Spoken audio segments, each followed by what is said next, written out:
ശബരിമലയിലെ പ്രതിഷ്ഠ ആരാന്ന് ചോദിച്ചാൽ റൈറ്റ് ടു ഇൻഫർമേഷൻ പ്രകാരം പറയാൻ പോകുന്നത് ശ്രീധർമ്മശാസ്താവാണെന്നാണ്. ശൈവരെയും വൈഷ്ണവരെയും ഒന്നിപ്പിച്ചുകൊണ്ട് അദ്ദേഹത്തിന് കൊടുത്ത സ്ഥാന പേരാണ് അയ്യപ്പൻ എന്നുള്ളത്. രാവണന് 10 തലയുണ്ടെന്നാണ് നമ്മളെല്ലാം കാണുന്നത്. ശരിക്കും ഒരു മനുഷ്യന് 10 തല ഉണ്ടാവും. ഇപ്പം ഹനുമാൻ, ഞാൻ സ്ഥിരം പറയാറുണ്ട്, ഹനുമാൻ യഥാർത്ഥത്തിൽ നമ്മുടെ ലങ്കയിലേക്ക് നീന്തിയും ഓടിയും, മീൻസ് അങ്ങനത്തെ, അതായത് ഓടി കുറേ സ്ഥലം ഓടി കടലെത്തിയപ്പോൾ നീന്തി അങ്ങനെയൊക്കെ ആയിരിക്കും പോയത്. അല്ലാതെ ആകാശത്തൂടെ പറന്നു പോകാനുള്ള സ്കോപ്പ് വളരെ കുറവായിരുന്നല്ലോ. അയ്യപ്പൻ്റെ അച്ഛൻ്റെ പേര് ജയന്തൻ, അമ്മയുടെ പേര് മായ. അയ്യപ്പനും 1000 വർഷങ്ങൾക്ക് മുമ്പ് ശബരിമലയുണ്ട്. ലയിച്ചു ചേരുമ്പോൾ ഓൾറെഡി ഈ പറയുന്ന ശ്രീധർമ്മശാസ്താവിന് 2 ഭാര്യയും ടെക്നിക്കലി സ്പീക്കിംഗ് ഗുരുവായൂരിൽ മഹാവിഷ്ണു. ബുദ്ധനും അയ്യപ്പനും തമ്മിലുള്ള ഒരു കമ്പാരിസൺ കൂടി പലപ്പോഴും സാമൂഹ്യ മാധ്യമങ്ങളിൽ കാണാറുണ്ട്. അത് എങ്ങനെയാണ് വലിയ ബുദ്ധം ശരണം ഗച്ഛാമി തുടങ്ങിയ വാക്കുകളിൽ നിന്ന് വരുന്നതാണ്. ഇതാണ് പൊതുവേ പറയുന്ന ആർഗ്യുമെന്റ്സിന്റെ ഒരു പൊതു നേച്ചർ. ആഴ്ചയിലൊരിക്കൽ ഈ റീചാർജ് ആണ് നമ്മുടെ ക്രിസ്ത്യൻ സഹോദരങ്ങൾക്കും മുസ്ലിം സഹോദരങ്ങൾക്കും പറഞ്ഞ പള്ളിയിൽ നടക്കുന്നത്. മഹാബലിയുടെ പേര് ശരിക്കും മിസ്റ്റർ ബലി എന്നാണ്. പരശുരാമൻ മഴു എറിഞ്ഞാണ് നേടിയത് കേരളം കേട്ട് എന്ന് പറഞ്ഞാൽ പരശുരാമൻ മഴ എറിയുമ്പോൾ ഒരു നാടുണ്ടാവില്ലല്ലോ. വാജിവാഹനം എന്ന് പറയുന്നതുണ്ടല്ലോ, ഇതിന് ശരിക്കും ആർക്കാണ് വാജിവാഹനം തന്ത്രിക്ക് അവകാശപ്പെട്ടതാണെന്ന് മാത്രമല്ല, തന്ത്രിക്ക് അവകാശപ്പെട്ടത് ദേവസ്വം ബോർഡ് അങ്ങോട്ട് റിക്വസ്റ്റ് ചെയ്ത് കൊടുക്കുകയാണ്, കോടതിയിൽ അറിയിച്ചിട്ട് കൊടുക്കുകയാണ്. ആ വാജിവാഹനം വീട്ടിലിരിപ്പുണ്ട്. അത് ആക്ച്വലി എന്തിനാണ് സൂചിപ്പിക്കുന്നത്? വാജിവാഹനം എന്ന് പറഞ്ഞാൽ വാജിവാഹനം എന്ന് പറഞ്ഞാൽ അവിടുത്തെ കുതിരയാണ്. വാജിവാഹനം എന്ന് പറഞ്ഞാൽ അവിടുത്തെ ഡേറ്റി അല്ലെങ്കിൽ ദേവതയുടെ വാഹനമാണ്. ഇപ്പം വിഷ്ണു ആണെങ്കിൽ ഗരുഡനാണ്. ഇതായതുകൊണ്ട് ധർമ്മശാസ്താവായതുകൊണ്ടാണ് ഇതാ കുതിരയാകുന്നത്. അത് ഇല്ല, ആക്കപ്പോൾ 2-3 രീതിയിലാണ് ഡിസ്പോസ് ചെയ്യുന്നത്. ചിലർ അതിനെ തടി കൊണ്ടാണെങ്കിൽ ചെയ്യേണ്ട കാര്യങ്ങളുണ്ട്, കല്ല് കൊണ്ടാണെങ്കിൽ ചെയ്യേണ്ട കാര്യങ്ങളുണ്ട്, ലോഹം കൊണ്ടാണെങ്കിൽ ചെയ്യേണ്ട കാര്യമുണ്ട്. അപ്പോൾ യൂഷ്വലി ലോഹം ഉരുക്കണമെന്നുണ്ട്. കുറച്ചുകൂടെ പ്രാക്ടിക്കലി ചൂട് തട്ടിച്ചിട്ടും മറ്റും തന്ത്രിയുടെ കൊടുക്കും. ഇതാണ് യൂഷ്വലി ചെയ്യുന്നത്. തന്ത്രി ഒന്നുമില്ല, അത് വീട്ടിക്കൊണ്ട് വെക്കും. അത് വേറൊരു രീതിയിൽ മോശമാകരുത്, ആചാരത്തിന്റെ ഭാഗമായിട്ടാണ് കൊടുക്കുന്നത്. അവിടുത്തെ ഗുരുവിനോ തന്ത്രിക്കോ അവകാശപ്പെട്ടതാണ്. അങ്ങനെ 3ഓളം കോടതി വിധികളുണ്ട്. പല അമ്പലങ്ങളുടെയും സ്റ്റാൻഡേർഡ് പ്രാക്ടീസാണ്. സർവോപരി ഹൈക്കോടതി കൊടുക്കുന്നതുമാണ്. ഇപ്പോൾ അതിൻ്റെ രേഖകളൊക്കെ വെളി വന്നു. അത് വലിയ കാര്യമായി. ആ രേഖകൾ വെളി വന്നു. പക്ഷേ പോലീസുകാർക്ക് ഇതൊന്നും വേണ്ട. ഇതിന്റെ ചരിത്രം എന്താണ്? ഈ വാജിവാഹനം വാജിവാഹനമല്ല, എല്ലാ അമ്പലങ്ങൾക്കും കൊടിമരമുണ്ട്. അതായത് അമ്പലത്തിന്റെ അതും കൂടെ അറിഞ്ഞിരിക്കണം. അമ്പലം എന്ന് പറഞ്ഞാൽ ഒരു പ്രാർത്ഥനാലയമല്ല, ദേവാലയമാണ്. There is a thin difference between പ്രാർത്ഥനാലയം ആൻഡ് ദേവാലയം. പ്രയറിൻ്റെ സ്പേസ് അല്ല, പകരം അവിടെ ഒരു ഡയറ്റി, ദേവനുണ്ട് എന്നാണ് വിശ്വാസം. ആ ദേവനൊരു എനർജി ഉണ്ട്. അതിനെ ഞങ്ങൾ ചൈതന്യം എന്നാണ് വിളിക്കുന്നത്. ആ ചൈതന്യത്തെ സൂക്ഷിക്കുന്നതിൻ്റെ പല പാരഫർനേലിയാണ്, ഇംഗ്ലീഷിൽ പറഞ്ഞാൽ ഈ കൊടിമരവും മറ്റും. ആ കൊടിമരത്തിൻ്റെ മുകളിൽ ആ ഡീറ്റിയുടെ വാഹനം വെക്കും. വിഷ്ണു ആണെങ്കിൽ ഗരുഡൻ, ഓരോത്തിനും നന്ദികേശൻ, ഓരോ വാഹനം വെക്കും. ശബരിമലയിൽ ധർമ്മശാസ്താവിൻ്റെ വാഹനം കുതിരയാണ്. ശ്രീ ധർമ്മശാസ്ത ടെമ്പിളാണ് നമ്മൾ അയ്യപ്പ ടെമ്പിൾ എന്ന് വിളിക്കുന്നെങ്കിൽ ശ്രീ ധർമ്മശാസ്ത അയ്യപ്പ ടെമ്പിളാണ്.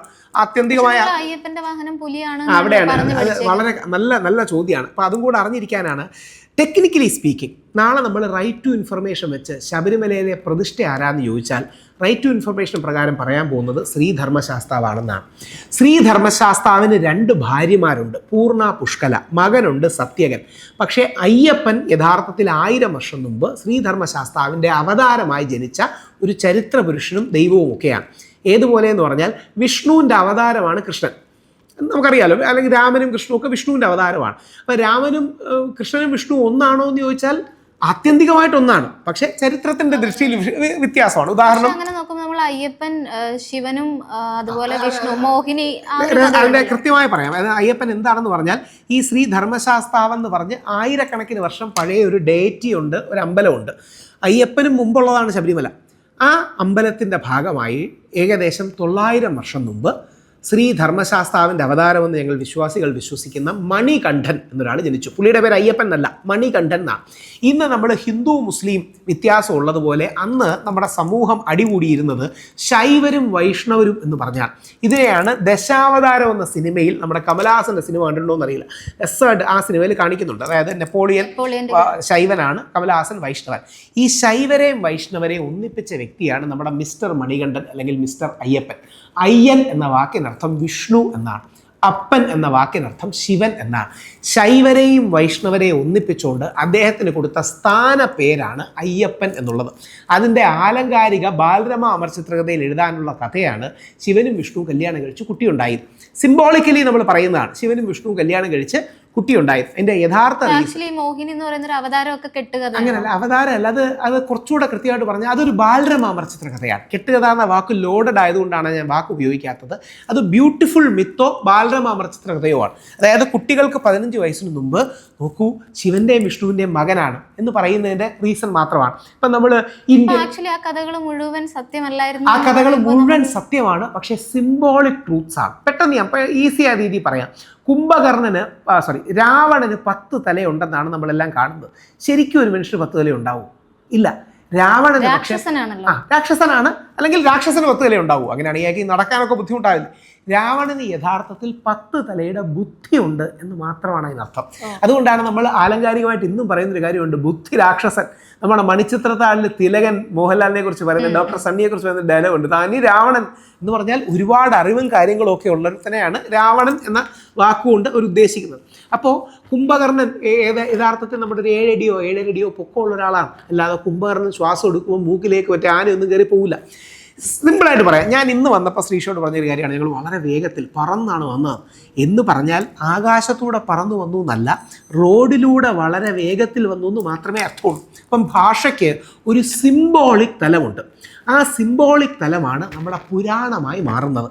സിംബോളിക് അല്ലാത്ത ഫാക്ച്വൽ തലമാണ് ചരിത്രമായി മാറുന്നത്. ഇത്രയേ ഉള്ളൂ, സിമ്പിൾ. ഇപ്പം ഹനുമാൻ, ഞാൻ സ്ഥിരം പറയാറുണ്ട്, ഹനുമാൻ യഥാർത്ഥത്തിൽ നമ്മുടെ ലങ്കയിലേക്ക് നീന്തിയും ഓടിയും, മീൻസ് അങ്ങനത്തെ, അതായത് ഓടി കുറേ സ്ഥലം ഓടി കടലെത്തിയപ്പോൾ നീന്തി അങ്ങനെയൊക്കെ ആയിരിക്കും പോയത്. അല്ലാതെ ആകാശത്തൂടെ പറന്നു പോകാനുള്ള സ്കോപ്പ് വളരെ കുറവായിരുന്നല്ലോ. അല്ലെങ്കിൽ ഇത് സിംബോളിക്കാണ്. അതായത് ഒരാളും അവൻ പുലിയാണ് കേട്ടോ, നമ്മുടെ ജനറേഷനിൽ പറയുന്നൊരു വാക്ക് പറയാം, പുലിയാണ് കേട്ടോ എന്ന് പറഞ്ഞാൽ അതിൻ്റെ അർത്ഥം അവൻ്റെ അച്ഛനും അമ്മയും പുലിയാണെന്നല്ലല്ലോ. പകരം ഒരാളുടെ ക്വാളിറ്റിയെ ഹൈലൈറ്റ് ചെയ്യാൻ യൂസ് ചെയ്യുന്ന അഡ്ജക്റ്റീവാണ്. അപ്പോൾ അയ്യപ്പൻ യഥാർത്ഥത്തിൽ ശൈവരെയും വൈഷ്ണവരെയും ഒന്നിപ്പിച്ച വ്യക്തിയാണ്. അയ്യപ്പൻ്റെ ബെസ്റ്റ് ഫ്രണ്ട്, ഇന്നത്തെ ഭാഷ പറഞ്ഞാൽ ബെസ്റ്റ് ബഡി, മുസ്ലിം സമുദായത്തിൽ പറഞ്ഞൊരു വാവരാണ്. അയ്യപ്പൻ്റെയും വാവരുടെയും കുറച്ചുകൂടെ പ്രായമുള്ള അവർക്കൊരു സുഹൃത്തുണ്ടായിരുന്നു. അതിൻ്റെ പേരാണ് വെളുത്ത. നമ്മുടെ ആലപ്പുഴ അർത്തുങ്കൽ പള്ളി, ഇപ്പോഴും ബസിലിക്കയാണ്, അർത്തുങ്കൽ പള്ളിയിലെ വെളുത്തച്ഛനാണ് ഇവരുടെ ഒരു സുഹൃത്ത്. അയ്യപ്പന് 2 പട്ടാളമുണ്ട്. നായർ പട്ടാളമാണ്, അതാണ് അമ്പലപ്പുഴയും ആലങ്ങാടും. അവരാണ് പേട്ട തൊള്ളുന്നത്. അയ്യപ്പൻ പഠിച്ചതൊരു ഈഴവ കളരിയിലാണ്, അതാണ് ചീരപ്പഞ്ചിറയിലെ ഈഴവ കളരി. അയ്യപ്പൻ ഒരു SC/ST അല്ലെങ്കിൽ ST ഷെഡ്യൂൾഡ് ട്രൈബ്, നമ്മുടെ ഇന്നത്തെ ഭാഷയെ പറഞ്ഞാൽ ആദിവാസി മലയരയ സൈന്യം ഉണ്ടായിരുന്നു. ഇങ്ങനെ നമ്മുടെ ഇടയിൽ ജീവിച്ച ഒരു ചരിത്ര പുരുഷനെ അമീഷ് ത്രിപാഠിയുടെ വാക്കുകൾ എടുത്താൽ legends turned him into God, കഥകളിലൂടെ ദൈവമായി എന്നുള്ളതാണ്. നമ്മൾ വിശ്വസിക്കുന്നത് ഇവർ അവതാരങ്ങളാണെന്നാണ്. കൃത്യം വാക്കതാണ്, അവതാരം. അവതാരം എന്ന് പറഞ്ഞാൽ ഇറങ്ങി വരുന്നവർ, അവതാരമാണ്. അവരുടെ വലിയ ആക്ഷൻ കാരണം നമ്മൾ അവരെ അവതാരങ്ങൾ എന്ന് വിളിച്ചു. ഇതാണ് സത്യം. ഈ ശ്രീധർമ്മശാസ്താവിന്റെ പൂർണ്ണമായ ചൈതന്യമുള്ള ആളായിരിക്കും ആത്മീയമായ ഭാഷയെ പറഞ്ഞാൽ. ഇനി ഞാൻ ആത്മീയമല്ലാത്തൊരു ഭാഷയെ പറയാം. അതായത് ശ്രീധർമ്മശാസ്താവിൻ്റെ പൂർണ്ണമായ ചൈതന്യം നമ്മൾ പറയുന്നുണ്ടല്ലോ, ശ്രീധർമ്മശാസ്താവിൻ്റെ പൂർണ്ണമായ ചൈതന്യം ഉണ്ട് എന്ന് നമ്മൾ പറയുന്നത്. ഞാൻ ഒരു സാധനം എടുക്കുകയും കൂടെ ചെയ്യുന്നതാണ് എന്ന് പറഞ്ഞാൽ അതിനർത്ഥം നമ്മുടെ നാട്ടിൽ ശ്രീധർമ്മശാസ്താവെന്ന് പറയുന്ന ഒരുപാട് ആൾക്കാർ പ്രാർത്ഥിച്ചിരുന്നൊരു ഡേറ്റി ഉണ്ടായിരുന്നു. അവിടെ മണികണ്ഠൻ എന്ന് പറഞ്ഞൊരാൾ ജനിച്ചു. മണികണ്ഠൻ എല്ലാവർക്കും വളരെ പോസിറ്റീവായിട്ടും വളരെ ഇതായിട്ടും നിൽക്കുകയും മറ്റും ചെയ്തു. അപ്പോൾ മണികണ്ഠനെ ശ്രീധർമ്മശാസ്താവിൻ്റെ അവതാരമായിട്ട് ആൾക്കാരെ സങ്കല്പിച്ചു. അത്ര മാത്രമേ ഉള്ളൂ. നമ്മുടെ നാട്ടിൽ ഇതെടുത്തതിന് വേണ്ടിയിട്ടാണ്. വർഷങ്ങളായി നിലനിന്നൊരു സാധനമാണ് ഈ മകരവിളക്ക്, മകരജ്യോതി എന്ന് പറയുന്ന കാര്യം. നിരീശ്വരവാദികൾ സ്ഥിരം പറയാറുണ്ടായിരുന്നു മകരവിളക്ക് കത്തിക്കുന്നതാണ്, തട്ടിപ്പാണ്, മനുഷ്യനിർമ്മിതമാണെന്ന് പറയാറുണ്ടായിരുന്നു. അപ്പോൾ യഥാർത്ഥത്തിൽ ഇതിലെ വിഷയം നമ്മൾ ഹിന്ദുക്കൾ പഠിക്കാത്തതുകൊണ്ടാണ്. സിമ്പിളായിട്ട് നോക്കിയാൽ മതി. മകരജ്യോതി എന്ന് പറയുന്ന ആകാശത്തെ നക്ഷത്രമാണ്. Serious B. മകരവിളക്കെന്ന് പറഞ്ഞാൽ പൊന്നമ്പലമേട്ടിൽ ഈ ആദിവാസികളായ മലയരയന്മാർ 3 തവണ ദീപാരാധന ഒഴിയുന്നതാണ്.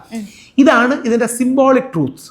അപ്പോൾ ഈ സിംബോളിക് ട്രൂത്ത്സിനെ നമ്മൾ ഫാക്ച്വലായി മനസ്സിലാക്കാത്തത് കൊണ്ടാണ് തർക്കവും മറ്റും യഥാർത്ഥത്തിൽ വരുന്നത്. നേരത്തെ ചോദിച്ച ചോദ്യത്തിന് സ്പെസിഫിക് ഉത്തരം പെട്ടെന്ന് പറയാം. അയ്യപ്പൻ്റെ അച്ഛൻ്റെ പേര് ജയന്തൻ, അമ്മയുടെ പേര് മായ.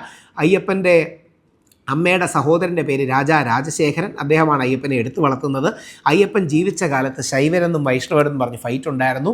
മണികണ്ഠൻ അവരെ അയ്യനും അപ്പനും ഒന്നാണ്, അതാണ് അയ്യപ്പൻ എന്ന് പറഞ്ഞൊരു പുതിയ സങ്കല്പത്തിലേക്ക് കൊണ്ടുവന്നു. അന്നുള്ള വ്യത്യസ്ത ജാതി മത വിഭാഗങ്ങളെ ഒരുമിച്ച് നിർത്തി അദ്ദേഹം നാട്ടിലൊരു ഐക്യം ഉണ്ടാക്കി. ഇതാണ് മിസ്റ്റർ മണികണ്ഠൻ. 3 റെഫറൻസുകളാണ് നമുക്കിത് എടുക്കാൻ കഴിയുന്നത്. ഒന്ന്, രാമവർമ്മ രാജ, പൂഞ്ഞാറിൽ അയ്യപ്പൻ്റെ തന്നെ താവഴിയിൽ ജനിച്ച രാമവർമ്മ രാജയുടെ ശബരിമല ശ്രീ അയ്യപ്പൻ എന്ന പുസ്തകമുണ്ട്. മദ്രാസ് യൂണിവേഴ്സിറ്റിയുടെ തലവനായിരുന്ന ഡോക്ടർ SK നായർ. ഈ പുസ്തകങ്ങളെല്ലാം 1940കളിലാണ്. ഇന്നത്തെ രാഷ്ട്രീയമില്ല, ഇന്നത്തെ കോൺഗ്രസ് CPM BJP രാഷ്ട്രീയമില്ല. അന്നത്തെ കാലത്ത് ഡോക്ടർ SK നായർ, അദ്ദേഹം മദ്രാസ് യൂണിവേഴ്സിറ്റിയുടെ തലവനായിരുന്നു. അദ്ദേഹത്തിൻ്റെ ശബരിമല അയ്യപ്പ ചരിതം എന്ന പുസ്തകമുണ്ട്. 2 വാർഡ് ആൻഡ് കോണർ, അതായത് ബ്രിട്ടീഷ് സൈനികരായ വാർഡും കോണറും നമ്മുടെ തിരുവിതാംകൂറിലും കൊച്ചിയിലും വന്ന് 1812 മുതൽ 18 വരെയുള്ള കാലഘട്ടങ്ങളിൽ, വിശിഷ്യ 16 ഒരു ജനുവരി 12 ശബരിമലയിൽ വന്ന് റെക്കോർഡുണ്ട്. ഇപ്പോഴും ഗൂഗിളിൽ അടിച്ചാൽ കിട്ടും. അന്ന് അവർ പറയുന്നുണ്ട് ശബരിമലയിൽ 10,000 മുതൽ 15,000 വരെ ആൾക്കാർ വരുന്നുണ്ട്. പക്ഷേ ഇവിടെ യുവതികൾ കയറാറില്ല. കാരണം ഇവരുടെ വിശ്വാസം ദേവൻ നൈഷ്ഠിക ബ്രഹ്മചാരിയാണെന്നൊക്കെ. അപ്പം ഈ 3 റെഫറൻസുകളുണ്ട്. അതോടൊപ്പം അയ്യപ്പൻ പാട്ടുകളുണ്ട്. കന്നി അയ്യപ്പന്മാർ വന്നില്ലെങ്കിൽ വിവാഹം കഴിക്കുമെന്നൊക്കെ പറയുന്ന സങ്കല്പങ്ങൾ, അതിന്റെ സങ്കല്പത്തിന്റെ കോർ ഇതാണ്. കന്നി അയ്യപ്പന്മാർ വരാത്ത കാലത്ത് മാളികപ്പുറത്തമ്മ എന്ന് പറയുന്നത് ചീരപ്പൻചിറയിലെ മൂപ്പന്റെ മകളാണ്. അയ്യപ്പനെ കളരി പഠിപ്പിച്ച ആളുടെ മകളാണ്. ചില ആൾക്കാർ ലീല എന്ന് പറയുന്നുണ്ട്, ചില ആൾക്കാർ ലളിത എന്ന് പറയുന്നുണ്ട്. വ്യത്യസ്ത റെഫറൻസുകളുണ്ട്. ചില ആൾക്കാർ പൂങ്കുരി, അങ്ങനെ വേറൊരു പേരും കൂടെ, വീട്ടിൽ വിളിക്കുന്നൊരു പേരെന്ന് പറയുന്നൊരു പേരും പറയുന്നുണ്ട്. അതൊക്കെ ഈ രാമവർമ്മ രാജയുടെ പുസ്തകത്തിൽ കൃത്യമായിട്ട് എഴുതിയിട്ടുണ്ട്. ആ മൂപ്പൻ്റെ മകളാണ് ഈ വാറിയർ പ്രിൻസസ് ആണ്. അപ്പോൾ ഈ ലീല അല്ലെങ്കിൽ ലളിത, അപ്പോൾ അവർ അയ്യപ്പനോട് പ്രണയാഭ്യർത്ഥന നടത്തുമ്പോൾ അയ്യപ്പൻ പറയും, ഞാൻ എൻ്റെ നാടിനും ധർമ്മത്തിനും വേണ്ടി ജീവിതം മാറ്റി വെക്കുകയാണ്. അങ്ങനെ നമ്മുടെ ആൾക്കാർ അല്ലെങ്കിൽ യുവ കന്നി അയ്യപ്പന്മാർ വരാത്ത സമയമുണ്ടെങ്കിൽ ഞാൻ നിന്നെ വിവാഹം കഴിക്കാം. അങ്ങനെയാണ് ശരംകുത്തിയിൽ പോയി ശരം കുത്തും. ഈ ശരം കുത്ത് നോക്കാനായി നമ്മുടെ മകരവിളക്ക് മകരജ്യോതിയുടെ തലേ ദിവസം നമ്മുടെ മാളികപ്പുറത്തുമ്പ എഴുന്നള്ളി വരും. അവിടെ ശരം കുത്തിയിൽ ശരം കുത്തുന്നത് കണ്ട് മാളികപ്പുറമ്മ തിരിച്ചു പോകും. ഇതൊക്കെ പണ്ടത്തെ ഒരു എക്സ്പീരിയൻസ് റീലിവ് ചെയ്യാൻ നമ്മൾ ഉണ്ടാക്കുന്നതാണ്. പെട്ടെന്ന് ഒരു സംശയം കൂടെ ചോദിച്ചോട്ടെ, ഇപ്പം അയ്യപ്പന് ആ സമയത്തെ ക്ഷേത്രം ഉണ്ടായിരുന്നു? അപ്പോൾ അയ്യപ്പനും അല്ല, അയ്യപ്പനും 1000 വർഷങ്ങൾക്ക് മുമ്പ് ശബരിമലയുണ്ട്. ശബരിമല ക്ഷേത്രം ശ്രീ ധർമ്മശാസ്താവിൻ്റെ ക്ഷേത്രമാണ്. ആ ധർമ്മശാസ്താവിലേക്ക് അയ്യപ്പൻ വിലയം പ്രാപിച്ചു എന്ന് പറഞ്ഞാൽ ലയിച്ചു ചേർന്നു. ഒരു പക്ഷേ പോരാട്ടത്തിൽ സ്വർഗത്തിലേക്ക് പോയതായിരിക്കും, അറിയില്ല. അങ്ങനെ ലയിച്ചു ചേരുമ്പോൾ ഓൾറെഡി ഈ പറയുന്ന ശ്രീധർമ്മശാസ്താവിന് 2 ഭാര്യയും കുട്ടികളും ഉണ്ട്. അപ്പോഴും ഒരു കോൺട്രഡിക്ഷൻ. നല്ല രസകരമായ ചോദ്യമാണ്. ആ ശ്രീധർമ്മശാസ്താവിൻ്റെ വിഗ്രഹത്തിലേക്ക് ലയിച്ചു ചേർന്നതിന് ശേഷം അതിനെ അയ്യപ്പ ഭാവത്തിലാണ് നമ്മൾ പ്രാർത്ഥിക്കുന്നത്. ധ്യാന ശ്ലോകം, മൂലമന്ത്രമെല്ലാം ആ രീതിയിലാണ്. അപ്പോൾ അതിനുശേഷം നൈഷ്ഠിക ബ്രഹ്മചര്യ ഭാവത്തിലാണ് പ്രാർത്ഥിക്കുന്നത്. അതിന് മുമ്പുള്ള റെഫറൻസുകൾ നമ്മുടെ കയ്യിൽ അവൈലബിൾ അല്ല. ഞാൻ ഈ പറഞ്ഞത് മുഴുവൻ ഡോക്യുമെൻറ്റഡും റെഫറൻസും രാഷ്ട്രീയ സ്വാധീനം ഇല്ലാത്തതും, ഒരു ഡോക്യുമെൻ്റ് 200 വർഷം പഴയതും ഒരു ഡോക്യുമെൻ്റ് 70-80 വർഷം പഴയതും ഒക്കെ ആയിട്ടുള്ള സോളിഡ് രേഖകളാണ്. കാര്യം ഇന്നത്തെ രാഷ്ട്രീയം അതിൽ റിഫ്ലക്റ്റ് ചെയ്യില്ലല്ലോ. ഇപ്പം നമ്മുടെ തീവ്ര ഹിന്ദുത്വവാദികൾ പറയുന്നത് പോലെ അവർക്ക് മുസ്ലിങ്ങളെ ഇഷ്ടമല്ലാത്തതുകൊണ്ട് വാവരല്ല വാബുരനാണെന്നൊക്കെ കള്ളം പറയുന്ന ആൾക്കാരുണ്ട്. കാര്യമില്ല കള്ളം പറയുകയാണ്. ഇന്ത്യയുടെ പ്രസിഡന്റ് ദ്രൗപദി മുർമു വരുമ്പോൾ പോലും വാവൂർ സ്വാമിയുടെ നടയിൽ ചെന്ന് തൊഴിലത്തെ വരുള്ളൂ. പക്ഷേ അവർ കള്ളം പറയുന്നത് അവരുടെ മനസ്സിൽ മുസ്ലിം വിരോധമുണ്ട് എന്നുള്ളതുകൊണ്ടാണ്. അപ്പോൾ അതുപോലെ കള്ളം പറയുന്ന ഒരു കാലഘട്ടത്തിലല്ല ഈ ഒരു 180-200 വർഷം മുമ്പ് നമുക്ക് ഡോക്യുമെൻ്റ് ഉണ്ട്. പക്ഷേ അയ്യപ്പൻ അല്ലെങ്കിൽ മണികണ്ഠൻ ഇതിലേക്ക് വിലയം ചെയ്തതിന് ശേഷം അയ്യപ്പ ഭാവത്തിലാണ് ആ പ്രാർത്ഥന അല്ലെങ്കിൽ പൂജാ പ്രാർത്ഥന തന്ത്രവും മറ്റും ചെയ്യുന്നത്. പെട്ടെന്ന് ഏതുപോലെയെന്നും കൂടെ പറയാം. പക്ഷേ ശ്രീകൃഷ്ണ ഗുരുവായൂരില്ലേ, ആരാ ദൈവം? കൃഷ്ണൻ. യാതൊരു തെറ്റുമില്ല, ഗുരുവായൂർ കൃഷ്ണൻ തന്നെയാണ്. പക്ഷേ ടെക്നിക്കലി സ്പീക്കിംഗ് ഗുരുവായൂരിൽ മഹാവിഷ്ണുവാണ്. ഗുരുവായൂരിൽ ചതുർബാഹുവായ മഹാവിഷ്ണുവാണ്. അതാണ് ഗുരുവായൂരപ്പൻ കാണുമ്പോൾ ശംഖ് ചക്ര ഗദാ പത്മധാരിയായ ഗുരുവായൂരപ്പനാണ്. പക്ഷേ വില്ലമംഗലം സ്വാമിയാർക്ക് ശേഷം, ഗുരുരമ്മയ്ക്ക് ശേഷം, അങ്ങനെ ഒരുപാട് വിശ്വാസികളുടെ ഇതിന് ശേഷം കൃഷ്ണഭാവത്തിലും കൂടിയാണ് ചെയ്യുന്നത്. എൻ്റെ അമ്മയൊക്കെ സ്ഥിരം ഗുരുവായൂരപ്പ എന്നാണ്, അമ്മയും വിളിക്കുന്നത് കൃഷ്ണ ഗുരുവായൂരപ്പ എന്നാണ്. അതിൽ തെറ്റൊന്നുമില്ല. പക്ഷേ ടെക്നിക്കലി സ്പീക്കിംഗ്, അക്കാഡമിക്കലി സ്പീക്കിംഗ് അവിടുത്തെ വിഗ്രഹം ഭഗവാൻ കൃഷ്ണൻ പ്രാർത്ഥിച്ചിരുന്നതായി പറയുന്നു. ദ്വാരകയിൽ ഉണ്ടായിരുന്ന സമയത്ത് ഭഗവാൻ കൃഷ്ണൻ്റെ വിഷ്ണു വിഗ്രഹമാണെന്നാണ് നമ്മുടെ ജഗ്ഗി വാസുദേവനെ പോലുള്ളവരൊക്കെ പറയുന്നത്. പക്ഷേ ടെക്നിക്കലി സ്പീക്കിംഗ് അവിടെ മഹാവിഷ്ണുവാണ്. ടെക്നിക്കലി സ്പീക്കിംഗ് ശബരിമലയിൽ ശ്രീ ധർമ്മശാസ്താവാണ്. പക്ഷേ അയ്യപ്പനും കൃഷ്ണനും വിളിക്കുന്നതിൽ ഒരു തെറ്റുമില്ല. ഇങ്ങനെ കോംപ്ലക്സ് ലെയേഴ്സ് ഇതിനകത്തുണ്ട്. ഈ ലെയേഴ്സ് മനസ്സിലാക്കാതെയാണ് പല ആൾക്കാരും സൂപ്പർഫിഷ്യലായി സ്ത്രീ വിവേചനമുണ്ട് എന്നൊക്കെ പറഞ്ഞ് അതിനെ ആക്രമിക്കുന്നത്. ഇതൊക്കെ പറഞ്ഞ് ബോധ്യപ്പെടുത്താൻ കോടതിയിലൊക്കെ ഒരുപാട് സമയവും മറ്റും എടുക്കും. അവിടെയാണ് അതിൻ്റെ കോംപ്ലക്സിറ്റി. സാർ, യുവതികൾക്ക് പ്രശ്നമില്ല, അല്ലെങ്കിൽ യുവതികൾക്കൊരു പ്രായ നിയന്ത്രണമേ ഉള്ളൂ, സ്ത്രീകൾക്ക്. ഇപ്പോൾ സുപ്രീം കോടതി നോക്കുന്നത് എങ്ങനെയാണ്? കണ്ടോ, ആർട്ടിക്കിൾ 14 ലംഘനം. ഇതാണ് നോക്കുന്നത്. അപ്പോൾ അതിന് യാതൊരു അർത്ഥവുമില്ല, അതിലൊരു മീനിങ്ലെസ് ആണ്. അപ്പോൾ ഇത് കുറച്ച് കോംപ്ലക്സ് വിഷയങ്ങളാണ്. അതിൻ്റെ ഡെപ്തിൽ പോയി പഠിക്കണമെന്നുള്ളതാണ് എൻ്റെ സബ്മിഷൻ. അപ്പോൾ ഇതുമായി ബന്ധപ്പെട്ട് നോക്കുമ്പം ബുദ്ധനും അയ്യപ്പനും തമ്മിലുള്ള ഒരു കമ്പാരിസൺ കൂടി പലപ്പോഴും സാമൂഹ്യ മാധ്യമങ്ങളിൽ കാണാറുണ്ട്. അത് എങ്ങനെയാണ് വിലയിരുത്തുന്നത്? രണ്ട് കാര്യങ്ങൾ അതിൽ ശ്രദ്ധിക്കണം. നമ്മുടെ നാട്ടിൽ ഒരു തീവ്ര ഇടത് നിലപാടും തീവ്ര വലത് നിലപാടും ഞാൻ പറയാം. തീവ്ര വലതിയും തുടങ്ങാം, അപ്പോൾ ആൾക്കാർക്ക് എളുപ്പം കണക്ട് ചെയ്യും. പ്രത്യേകിച്ച് നോർത്ത് ഇന്ത്യയിലടക്കം കാണുന്ന എല്ലാ മുസ്ലിം പള്ളികളുടെയും താഴെ ശിവലിംഗം ഉണ്ടെന്നും ഹിന്ദു ക്ഷേത്രം ഉണ്ടെന്നുമാണ് ഈ തീവ്ര വലതുപക്ഷക്കാർ പറയുന്നത്. ശ്രദ്ധിച്ചാണോ? അങ്ങനെയാണ് പല അടികളും ഉണ്ടാകുന്നത്.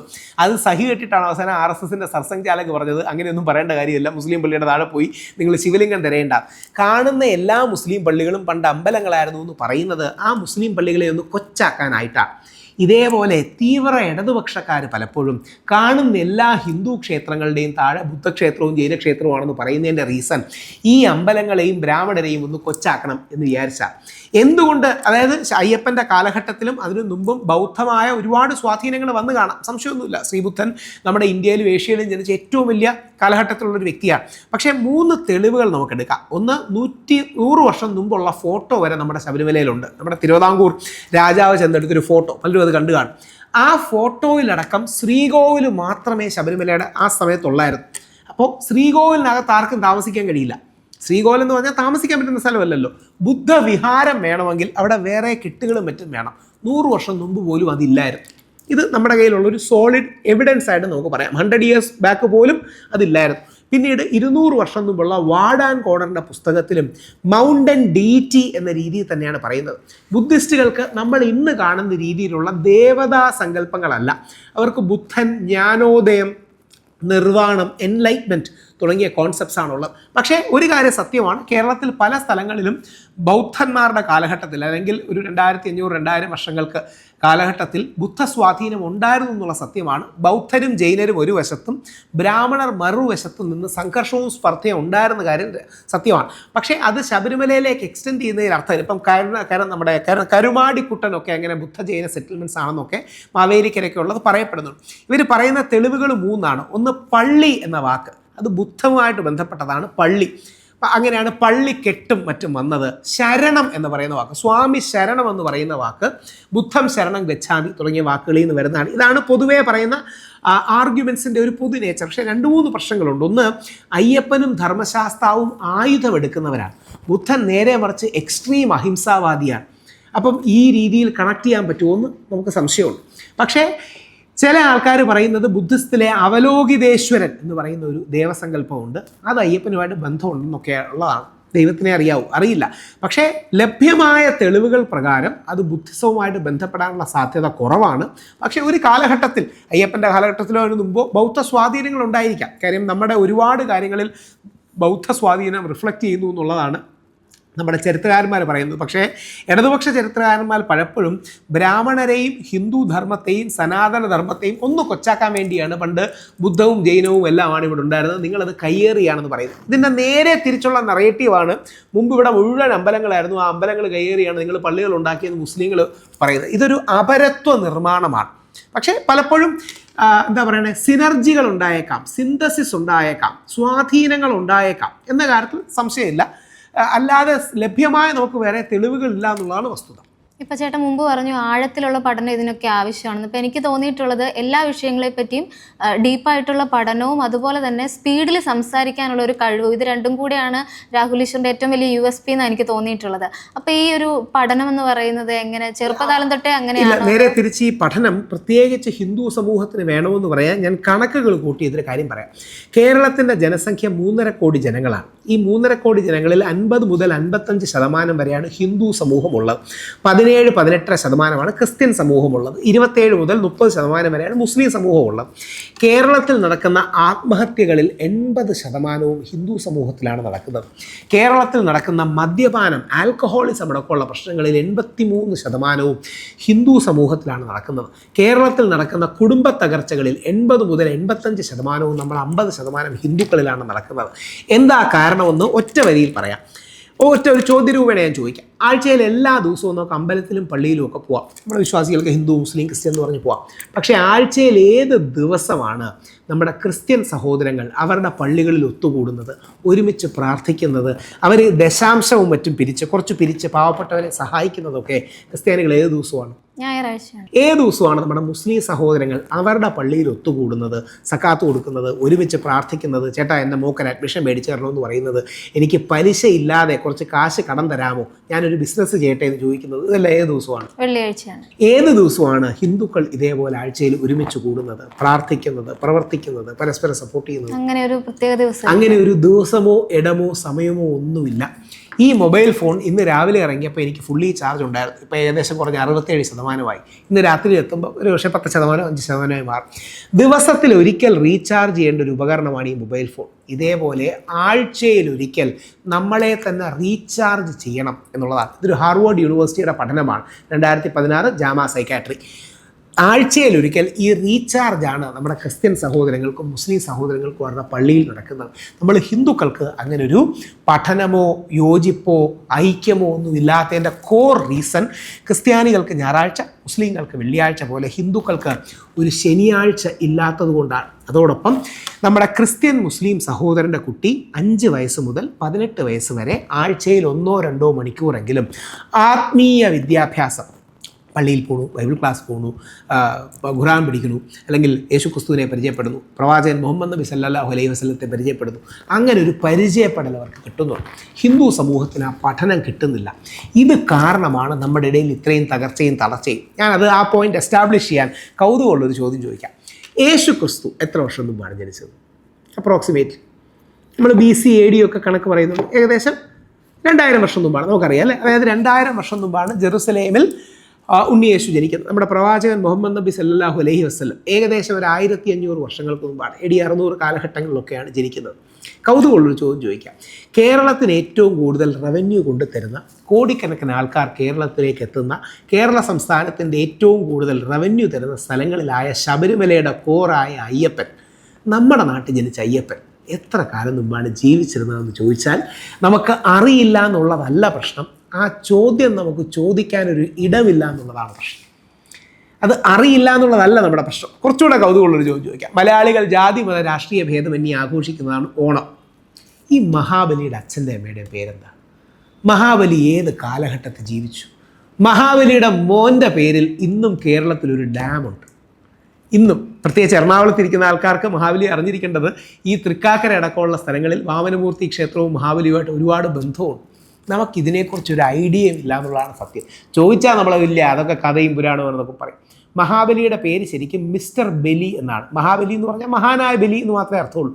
മിസ്റ്റർ ബലി എന്നാണ്. മഹാബലിയുടെ അച്ഛൻ്റെ പേര് വിരോചനൻ, അമ്മയുടെ പേര് ദേവാംബ, ഭാര്യയുടെ പേര് വിന്ധ്യാവലി, മകൻ്റെ പേരിലുള്ള ഡാം കേട്ട് കാണും, ബാണാസുര സാഗർ ഡാം. മഹാബലിയുടെ മകൻ്റെ പേരാണ് ബാണൻ അല്ലെങ്കിൽ ബാണാസുരൻ. യഥാർത്ഥത്തിൽ സൗത്ത് ഓഫ് ഇന്ത്യ ഭരിച്ചിരുന്ന ഏറ്റവും വലിയ രാജാക്കന്മാരിൽ ഒരാളാണ് ഈ മിസ്റ്റർ ബലി. ഗാന്ധിജി രാമരാജ്യം പറയുന്നുണ്ടല്ലോ, യേശുക്രിസ്തു ദൈവരാജ്യം പറയുന്നുണ്ട്, ഇസ്ലാം മതവിശ്വാസത്തിൽ ഖലീഫയുടെ സ്വപ്നരാജ്യം പറയുന്നുണ്ട്. അതേപോലെ നമ്മുടെ ദളിത് സമൂഹത്തിൻ്റെ ഇടയിൽ നിലനിന്നിരുന്ന ഏറ്റവും പ്രധാനപ്പെട്ട സങ്കല്പങ്ങളിലൊന്നാണ് മഹാത്മാ ഭൂലെയൊക്കെ പറയുന്ന ബലിരാജ്യം. ബലിരാജ്യം എന്ന് പറഞ്ഞാൽ മഹാബലിയുടെ രാജ്യം. മഹാരാഷ്ട്രയിലാണ്. യഥാർത്ഥത്തിൽ മഹാരാഷ്ട്ര തൊട്ട് നമ്മുടെ കേരളം വരെ വ്യാപിച്ച് നിന്നിരുന്ന ഒരു വലിയ സ്ഥലം ഭരിച്ചിരുന്ന രാജാവാണ് നമ്മുടെ മിസ്റ്റർ ബലി. നമ്മൾ മലയാളികളുടെ മാത്രമാണെന്നാണ് ധരിക്കുന്നത്. അങ്ങനെയല്ല, എല്ലാവരുടെയും കൂടെയാണ് മഹാബലി, ഈ പ്രത്യേകിച്ച് സൗത്ത് ഇന്ത്യ. പക്ഷെ എന്തുകൊണ്ടാണ് ഓണം ഇവിടെ മാത്രം? ഈ ശരിക്കും സ്ട്രിക്ട്ലി സ്പീക്കിംഗ്, ടെക്നിക്കലി സ്പീക്കിംഗ്, അതുകൊണ്ട് ശരിക്കും ടെക്നിക്കലി സ്പീക്കിംഗ് ഈ തീവ്ര ഹിന്ദുത്വവാദികൾ പറയുന്ന ഒരു പോയിന്റ് കറക്റ്റാണ്. ഓണം എന്ന് പറയുന്നത് ശരിക്കും മഹാവിഷ്ണുവിൻ്റെ ജന്മദിനമാണ്. അതായത് തിരുവോണം എന്ന് പറയുന്നത് മഹാവിഷ്ണു ജനിച്ച ദിവസമാണ് തിരുവോണം. പക്ഷേ ദൈവത്തെക്കാൾ കൂടുതൽ നീതിയുള്ളൊരു രാജാവിനെ നമ്മൾ ഇഷ്ടപ്പെട്ടിരുന്നു, അതാണ് മഹാബലി. ദൈവത്തെക്കാൾ കൂടുതൽ, മഹാവിഷ്ണുവിനേക്കാൾ കൂടുതൽ, വാമനനേക്കാൾ കൂടുതൽ നീതിമാനായ രാജാവായിരുന്ന മഹാബലിയെ നമ്മൾ ഇഷ്ടപ്പെട്ടുകൊണ്ടാണ് ഇന്നും ഓണം മഹാബലിയുടെ പേരിൽ മാർക്ക് ചെയ്യപ്പെടുന്നത്. അതായത് ആ ദിവസമാണ് മഹാബലിയെ ചവിട്ടി താഴ്ത്തുന്നത് എന്ന് പറഞ്ഞാൽ നാട് കടത്തുന്നു എന്ന് വിചാരിച്ചാൽ നാട് കടത്തുന്നു എന്നതിനർത്ഥം ഈ നാട് കടത്തിയ രാജാവിനെ പറഞ്ഞതുപോലെ ഒരു അമർചിത്ര കഥയായിട്ട് മാറി. അത്രേ ഉള്ളൂ. അല്ല, ഇത് ആ കാലത്തിലെ കുട്ടികൾക്ക് പറഞ്ഞു കൊടുക്കാനാണ്. ഉദാഹരണം ഇത് കേട്ടാണ്, പരശുരാമൻ മഴു എറിഞ്ഞാണ് നേടിയത് കേരളം എന്ന് കേട്ടത് എന്ന് പറഞ്ഞാൽ പരശുരാമൻ ഒരു മഴു എറിയുമ്പോൾ ഒരു നാടുണ്ടാവില്ലല്ലോ. മഴു എന്ന് പറഞ്ഞാൽ വെട്ടി വാസയോഗ്യമാക്കി എന്ന് മാത്രമേ അർത്ഥമുള്ളൂ. അതായത് അന്ന് മഴു മാത്രമേ ഉള്ളായിരുന്നു. അന്ന് കാട് വെട്ടി വൃത്തിയാക്കാനുള്ള ഏക സ്പേസ് എന്താണ്? മഴുവാണ്. ആ മഴു വെച്ച് കുറച്ച് സ്ഥലങ്ങൾ വെട്ടി വൃത്തിയാക്കി വാസയോഗ്യമാക്കി അത് ചെയ്ത ആളാണ് പരശുരാമൻ. അങ്ങനെ പരശുരാമൻ 2 ഫാമിലീസിനെ കൊണ്ടുവന്നു. അതാണ് താഴമണ്ണും തരണനെല്ലൂരും. അതിൽ താഴമണ്ണിലാണ് എൻ്റെ അമ്മയുടെ അച്ഛനായ കണ്ടൂർ മഹേശ്വരി ജനിച്ചത്. ഇത്രയേ ഉള്ളൂ ഇതിൻ്റെ അർത്ഥം. ഇതിനെ സിംബോളിക്കായി പറയുമ്പോൾ അതിന് ഗ്ലോറിഫിക്കേഷന് വേണ്ടി പറയുന്നതാണ്, അതാകാം. പക്ഷേ ഫാക്ച്വൽ ബേസ് നമ്മൾ മറന്നു പോകരുതെന്ന് മാത്രമാണ് അതിൽ പറയാനുള്ളത്. ഇതാണ് ഇൻ ഷോർട്ട്. ഇതിന് ഒരു ഫാക്ച്വൽ ഹിസ്റ്ററി ഉണ്ട്. ആ ഹിസ്റ്ററി നമ്മൾ അറിഞ്ഞിരിക്കണം. ആ ഹിസ്റ്ററിയുടെ പേരിൽ ആരെയോടെങ്കിലും അടികൂടാനോ ദോഷം പറയാനോ അല്ല, ഒരു ബാലൻസ് ഉണ്ടാക്കാൻ, ഇൻ്റഗ്രേഷൻ ഉണ്ടാക്കാൻ. അതാണ് ശരിക്കും പറഞ്ഞാൽ മഹാബലി നമ്മുടെ ഹിന്ദു വിഭാഗങ്ങളിലെ പിന്നോക്ക ജനവിഭാഗങ്ങളുടെയൊക്കെ വലിയൊരു രാജാവായിരുന്നു എന്നുള്ളതാണ് സത്യം. വാമനൻ അതിലെ ബ്രാഹ്മണനാണ്. വാമനൻ എന്ന് പറഞ്ഞാൽ ബ്രാഹ്മണനായി ജനിച്ച വ്യക്തിയാണ് വാമനൻ. ഇവർ തമ്മിൽ അന്നത്തെ കാലത്ത് പ്രശ്നങ്ങളുണ്ട്. പക്ഷേ ഇനി അതിൻ്റെ പേര് അടി ഉണ്ടാക്കിയിട്ട് എന്താ കാര്യം? അവിടെയാണ് നമുക്കൊരു ബ്രാഹ്മൺ ദളിത് ഐക്യം വേണമെന്ന് പറയുന്നത്, ഹിന്ദു മുസ്ലിം ഐക്യം വേണമെന്ന് പറയുന്നത്, ഹിന്ദു മുസ്ലിം ക്രിസ്ത്യൻ ഐക്യം വേണമെന്ന് പറയുന്നത്. ഈ ബാലൻസ് മെയിൻറ്റെയിൻ ചെയ്താൽ മതി. പക്ഷേ മഹാബലി ദളിത് എന്നതാണോ അതോ അസുരനായിരുന്നു എന്നുള്ളതാണോ? എന്താണ്? 2 റെഫറൻസുകളാണുള്ളത്. ഒന്ന് ദ്രാവിഡനാണെന്ന കാര്യത്തിൽ നമുക്ക് തർക്കമില്ല. മഹാബലി ദ്രാവിഡ ഭാഗത്ത് സൗത്ത് ഇന്ത്യയിൽ ദ്രാവിഡനായി ജനിച്ച രാജാവാണെന്ന കാര്യത്തിൽ തർക്കമില്ല. ദളിത് അടക്കമുള്ള ബഹുജനങ്ങളുടെ രാജാവാണെന്നുള്ളതാണ് മഹാത്മാ ഭൂലെ. അംബേദ്കറിനൊക്കെ മുമ്പ് പോലും ഭൂലെ എന്നൊരാളെ കേട്ട് കാണും. സാവിത്രിഭായ് ഭൂലെ മഹാരാഷ്ട്രയിലെ വലിയൊരു റിഫോമറാണ്. ദളിത് പിന്നോക്ക വിഭാഗങ്ങളുടെ റിഫോമറാണ്. അദ്ദേഹമൊക്കെ പറയുന്നത് ദളിതാണെന്നാണ്. പക്ഷേ എന്തായാലും നമുക്കൊരു കാര്യം ഉറപ്പിക്കാം, ബ്രാഹ്മണനോ സവർണനോ അല്ല, ദ്രാവിഡ ദളിത് വിഭാഗത്തിൻ്റെ വലിയൊരു രാജാവാണ് മഹാബലി എന്ന കാര്യത്തിൽ സംശയമില്ല. അപ്പോൾ അതുകൊണ്ടാണ് ഞാൻ സ്ഥിരം പറയാറുണ്ട്, ഞാൻ ബ്രാഹ്മണനാണ്, പക്ഷേ എനിക്ക് വാമനനെക്കാട്ടി ഇഷ്ടം മഹാബലിയാണ്. കാര്യം ദൈവത്തെക്കാൾ പ്രധാനം നീതിയാണെന്നും സത്യമാണെന്നും വിശ്വസിച്ചൊരു രാജാവാണ് നമുക്കുണ്ടായിരുന്നത്. അന്ന് മഹാബലിയെ പുറത്താക്കിയതിനെയോ സ്ഥാനഭ്രഷ്ടനാക്കിയതിനെയോ സെലിബ്രേറ്റ് ചെയ്യുന്നതാണ് ഈ ദേവന്മാർ. അതുകൊണ്ടാണ് നമ്മളെല്ലാം പഠിക്കുന്നത് തന്നെ, ദേവന്മാർ അസൂയ പൂണ്ടു. അങ്ങനെ തന്നെയാണ് നമ്മൾ ഓണത്തെക്കുറിച്ച് പഠിക്കുന്നത്. മഹാബലിയുടെ അധികാരത്തിൽ ദേവന്മാർ അസുരൻ ഇത് പൂണ്ടു, നേരെ വിഷ്ണുവിനെ ചെന്ന് കണ്ടു. ഒന്ന് സൂക്ഷിച്ച് നോക്കിയാൽ മതി, എല്ലാ നമ്മുടെ ദൈവങ്ങളെ എടുത്താലും അസുരന്മാർ കൂടുതൽ അനുഗ്രഹത്തിനും മറ്റും ചെല്ലുന്ന ശിവൻ്റെ അടുത്താണ്. അസുരന്മാരെ നിഗ്രഹിക്കാൻ വേണ്ടി കൂടുതൽ ദേവന്മാരിരുന്ന് വിഷ്ണുവിൻ്റെ അടുത്താണ്. ഇൻ ഓൾ പ്രോബബിലിറ്റി ഒരു റേഷ്യൽ ഹിസ്റ്റോറിക്കൽ ഡിവൈഡ് ആകാം. ഏതോ ഒരു കാലത്ത് മണികണ്ഠനും അയ്യപ്പനും ജനിച്ചവൻ വിചാരിച്ചു മതി അടികൂടിയത് നിർത്താം, നമുക്ക് ബാലൻസ് വേണ്ടി കൊണ്ടുവരാം. അങ്ങനെ ശിവനെയും വിഷ്ണുവിനെയും ഒന്നിപ്പിച്ചതാണ്.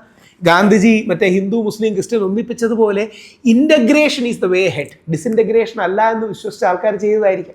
അവസാനമായിട്ട് ഒരു ചോദ്യം കൂടി. ഇപ്പം ചേട്ടനെതിരെയുള്ള ഇത്തരം അലിഗേഷൻസ്, അതുപോലെ തന്നെ ജയിൽവാസം, ഇതിനൊക്കെ ശേഷം പുറത്തിറങ്ങുന്ന സമയത്ത് ഫാമിലിയുടെ ഒരു എങ്ങനെയാണ് അവരതിനെ എടുക്കുന്നത്? അതുപോലെ തന്നെ കുട്ടികൾ സ്കൂളിൽ പോകുന്ന ആളുകളാണല്ലോ, അപ്പോൾ അവരെ എങ്ങനെയാണ് അതൊരു ബുള്ളിങ്ങിലേക്ക് പോകുന്നത്? അത് 2 കാര്യങ്ങൾ പറയാം. ഒന്ന്, ആദ്യം അറസ്റ്റ് ചെയ്തപ്പോൾ അമ്മയ്ക്ക് ഭയങ്കര ദേഷ്യം ഉണ്ടായിരുന്നു. എന്നെ അറസ്റ്റ് ചെയ്തത് നമ്മുടെ സുധാകരൻ സാറിൻ്റെ മന്ത്രി ജി സുധാകരൻ സാറോട്ടൊരു ഫൈറ്റുള്ള സമയത്താണ്. പിന്നീട് സുധാകരൻ സാറിനോട് നല്ല സുഹൃത്തുക്കളായി. സുധാകരൻ സാറിനെ എനിക്ക് വലിയ ഇഷ്ടമാണ്. അങ്ങനത്തെ നല്ല കുറച്ച് മനുഷ്യരാണ് നമ്മുടെ ഇടയിൽ വേണ്ടതെന്ന് വിശ്വസിക്കുന്ന വ്യക്തിയാണ്. അപ്പോൾ അന്ന് അറസ്റ്റ് ചെയ്തപ്പോൾ അമ്മയ്ക്ക് ആകെ വിഷമമായി. അപ്പോൾ അമ്മ പറഞ്ഞു, എൻ്റെ കുടുംബത്തിൽ നിന്ന് ആദ്യമായിട്ടാണ് അറസ്റ്റ് ചെയ്യുന്നതൊക്കെ പറഞ്ഞ്, നമ്പൂതിരി സമുദായത്തിൽ നമ്മളെ അങ്ങനെ അറസ്റ്റ് ചെയ്യുന്നില്ല. അതുപോലെ അപ്പോൾ ഭയങ്കര വിഷമിച്ച് പോയി. 2ാമത്തെ 3ാമത്തെ പ്രശ്നം അമ്മയ്ക്ക് ശീലമായി. 2-3 പ്രാവശ്യത്തേക്ക് അമ്മയ്ക്ക് ഓക്കെ ആയി. അപ്പോൾ ശബരിമല പ്രക്ഷോഭത്തിന് അറസ്റ്റ് ചെയ്തപ്പം ആദ്യം അമ്മയ്ക്കും ദീപയ്ക്കും ഒക്കെ വിഷമം ഉണ്ടായിരുന്നു. ദീപ കൊട്ടാരക്കര ജയിലിൻ്റെ ഫ്രണ്ടിൽ നിന്ന് കരയുന്നത് അന്ന് ഭയങ്കര വൈറലും മറ്റു കാര്യങ്ങളുമായി. ഇപ്പോൾ കുറച്ചുകൂടെ സത്യസന്ധത പറഞ്ഞാൽ അവർ ഓക്കെ ആയി, ശീലമായി എന്നുള്ളതാണ്. അതിജീവിത വിഷയത്തിൽ കുറച്ച് സാഡായിട്ട് പിന്നെ കാര്യം ദീപയ്ക്ക് ശരിക്കും ദുബായിലാണ്. ദുബായിൽ ഒരു കമ്പനിയിൽ കൺസൾട്ടൻസും മറ്റുമായിട്ട് വർക്ക് ചെയ്യുകയാണ്. ദീപയ്ക്ക് അവിടെ പോകാനുള്ള ജോലിയും മറ്റുമൊക്കെ മാറ്റി വെച്ചാണ് ദീപ നിന്നത്. 16 ദിവസം ഭയങ്കര അന്യായി പോയി. അവിടെയാണ് പ്രശ്നം. സ്റ്റേഷൻ ജാമ്യമോ ജസ്റ്റ് കോടതി ജാമ്യമോ കിട്ടേണ്ടത് 16 ദിവസം ജയിലിലിട്ടു. ഇലക്ഷൻ കൂടെ കൊണ്ടാണ്. ആ സമയത്ത് സർക്കാരിന് ഇഷ്ടമില്ലാത്ത നറേറ്റീവ് പറയുന്നവർ ജയിലിൽ കിടക്കണമെന്ന് ഉദ്ദേശിച്ച് ചെയ്യുന്നതാണ്, അല്ല വേറെ കാര്യങ്ങളൊന്നുമില്ല. അപ്പോൾ ഈ കേസൊന്നും ആത്യന്തികമായി നിലനിൽക്കില്ലെന്ന് എല്ലാവർക്കും അറിയാം. എൻ്റെ ജാമ്യം റദ്ദാക്കാൻ ഈ തിങ്കളാഴ്ചയും കൂടെ പോലീസ് പോകുന്നുണ്ട്. ആ സ്ത്രീ അതിജീവിതയല്ല എന്ന് പറഞ്ഞതിന് ജാമ്യം റദ്ദാക്കണം എന്ന് പറഞ്ഞ് പോകുന്നുണ്ട്. അപ്പം ഇന്ന് വീട്ടുകാർക്ക് കുറേ കൊണ്ട് ഇതായി. പക്ഷേ എനിക്ക് ആ കാര്യത്തിൽ പറഞ്ഞ് അവസാനിപ്പിക്കാനും നല്ല പോയിന്റ്. ഏറ്റവും സന്തോഷം, ഞാൻ വളരെ അറ്റാച്ച്ഡ് 2 മക്കളോടുമാണ്. യാഗെന്നും യുഗെന്നുമാണ് പേര്. അപ്പോൾ യാഗ് സെൻറ് തോമസിൽ പഠിക്കുക. സെൻറ് തോമസിൽ എന്നെ അറസ്റ്റ് ചെയ്ത അവസരങ്ങളിൽ യാഗിൻ്റെ ഏതോ ടീച്ചർ, അവിടുത്തെ ഒരു നാഷണൽ ലീഡേഴ്സ് അല്ലെങ്കിൽ നമ്മുടെ സ്വാതന്ത്ര്യ സമരമൊക്കെ പറഞ്ഞ് വന്നപ്പോൾ ടീച്ചർ പറഞ്ഞു, when bad things happen to you, നിങ്ങളുടെ bad thing happens to people around you, നിങ്ങളുടെ ചുറ്റുമുള്ളവർക്ക് ചീത്ത കാര്യങ്ങൾ നടക്കുമ്പോൾ you should stand up and question യാഗിൻ്റെ ഫാദറിനെ പോലെ എന്ന് വന്ന് പറഞ്ഞു. അപ്പം മോൻ അത് എന്നോട് വന്ന് പറഞ്ഞു. ഞാൻ മെഡിക്കൽ കോളേജ് ജയിലിൽ കിടക്കുകയായിരുന്നു. എനിക്കത് ഭയങ്കരമായിട്ടൊരു എനർജി ബൂസ്റ്റും മറ്റും തന്നു.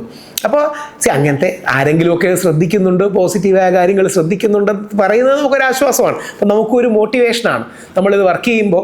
ഞാൻ ഇതും കൂടെ പറഞ്ഞു നിർത്താം, ഭയങ്കര കൗതുകമുള്ള കാര്യമാണ്. എൻ്റെ നെഞ്ച് ചവിട്ടിയ യുവതികൾ കയറൂ നന്ന് ഞാൻ പറഞ്ഞിരുന്നത് വളരെ വൈറലും മറ്റുമായി ഒരുപാട് പ്രക്ഷോഭത്തെ അത് ഹെൽപ്പ് ചെയ്തു. എന്നെ 2-3 പ്രധാന ചാനലുകൾ, ഇടതുപക്ഷ ചാനലുകൾ അതിനുശേഷം ചർച്ചയ്ക്ക് വിളിക്കുമ്പോൾ ഇങ്ങോട്ട് പറഞ്ഞിട്ടുണ്ട് അത് നമ്മളോടും കൂടെ ഒന്ന് പറയണേ. ഞാൻ ചോദിച്ചു അതെന്തിനാണ്? അപ്പോൾ അവർ പറഞ്ഞാണ് എന്തായാലും നിങ്ങൾ കേസ് തോക്കും, സുപ്രീം കോടതി വിധിയാണ്, മാറാൻ പോകുന്നില്ല. അങ്ങനെ ആയി ഇവിടെ യുവതികൾ കയറുന്ന വിഷ്വൽ വരുമ്പം മറുഭാഗത്ത് നിന്റെ ക്ലിപ്പിങ്ങും കൂടി ഇട്ട് ട്രോൾ ചെയ്യാനാണ്. രഹസ്യമൊന്നുമല്ലോ, പരസ്യമായിട്ട് പറയുന്നതാണ്. ശരിക്കും ഒന്ന് ആലോചിച്ച് നോക്കിയാൽ നല്ല കണ്ടന്റുമാണ്. അതായത് നമ്മൾ ഈ പ്രക്ഷോഭത്തിൽ തോറ്റു എന്നിരിക്കട്ടെ, തോറ്റെങ്കിൽ ഒരു സൈഡിൽ ഇങ്ങനെ യുവതികൾ കയറുന്നു, മറുഭാഗത്ത് എൻ്റെ നെന്തിൽ ചവിട്ടിയെ കയറും എന്നൊക്കെ പറയുന്നു. അപ്പോൾ ആങ്കർക്ക് ചോദിക്കാൻ പറ്റും ഇവിടെ നിന്റെ നെഞ്ചെന്നൊക്കെ ചോദിക്കാൻ പറ്റും എന്ന് വിചാരിച്ചാൽ ദൈവം സഹായിച്ച് ജയിച്ചു.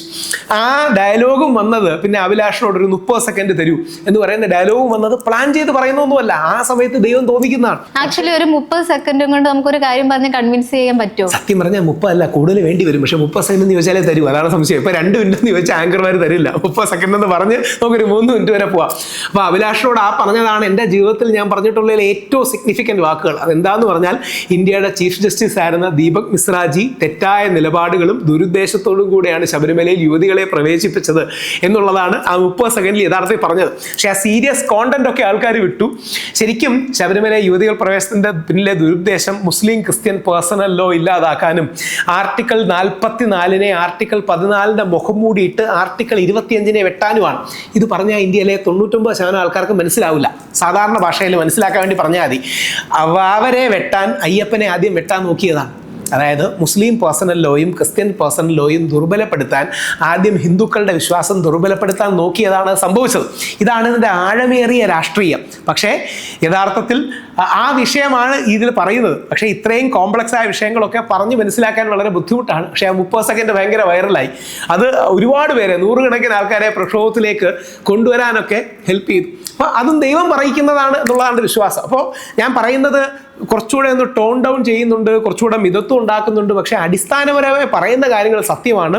അത് വെരിഫയബിൾ ആണ്, ഡേറ്റ ഡ്രിവൺ ആണ്, എംപിരിക്കലാണ്, ഡോക്യുമെന്റഡ് ആണ്. ആ ഡോക്യുമെന്റഡ് സത്യങ്ങൾ പറയുമ്പോൾ ഈ പുരുഷ കമ്മീഷൻ പോലുള്ള കാര്യങ്ങളിൽ നിങ്ങളുടെ സപ്പോർട്ട് വേണം എന്ന് പറഞ്ഞുകൊണ്ട് അവസാനം ഞാൻ ഒരു കാര്യം കൂടി ചോദിച്ചിട്ട്, ഒരു 100 വർഷം കഴിഞ്ഞിട്ട് നമ്മുടെ കുട്ടികൾ പഠിക്കുമ്പോൾ, ചരിത്രം പഠിക്കുമ്പം രാഹുൽ ഈശ്വറിനെ അതിൽ നിന്ന് എന്തായി കാണണം എന്നാണ്? 2 കാര്യങ്ങളാണ്. ഒന്ന്, ശബരിമല പ്രക്ഷോഭം ആദ്യമായിട്ട് അറസ്റ്റ് ചെയ്യപ്പെട്ട വ്യക്തിയും. 2, പുരുഷ കമ്മീഷന് വേണ്ടി എന്നാൽ കഴിയുന്ന രീതിയിൽ കോൺട്രിബ്യൂട്ട് ചെയ്യുന്ന വ്യക്തിയും. പുരുഷ കമ്മീഷൻ എന്തായാലും നമ്മൾ കൊണ്ടുവരും, നമ്മൾ ആളുടെ ഫൈറ്റിൽ മാക്സിമം കൊണ്ടുവരും. അത് കൊണ്ടുവരാൻ ഒരുപാട് പേര്, ഞാൻ മാത്രമൊന്നുമില്ല കേട്ടോ, ശബരിമല പ്രക്ഷോഭത്തിനും പുരുഷ കമ്മീഷന് വേണ്ടി ഒരുപാട് പേരുണ്ട്. ഞാനൊരു ആൾ മാത്രമാണ്. അങ്ങനെ ഫൈറ്റ് ചെയ്ത ആൾക്കാരിൽ ഒരാളായി എന്നെ ഓർക്കണമെന്നുള്ളതാണ് എൻ്റെ ആഗ്രഹം. ഇത്രയും സമയം സ്പെൻഡ് ചെയ്തതിന് താങ്ക് യു. ഒരുപാട് കാര്യങ്ങൾ സംസാരിച്ചു. അപ്പം ഇനി ഭാവിയിലും മുന്നോട്ടുള്ള ഫൈറ്റുകളൊക്കെ നല്ല രീതിയിൽ മുമ്പോട്ട് പോകട്ടെ. Thank you. Thank you so much.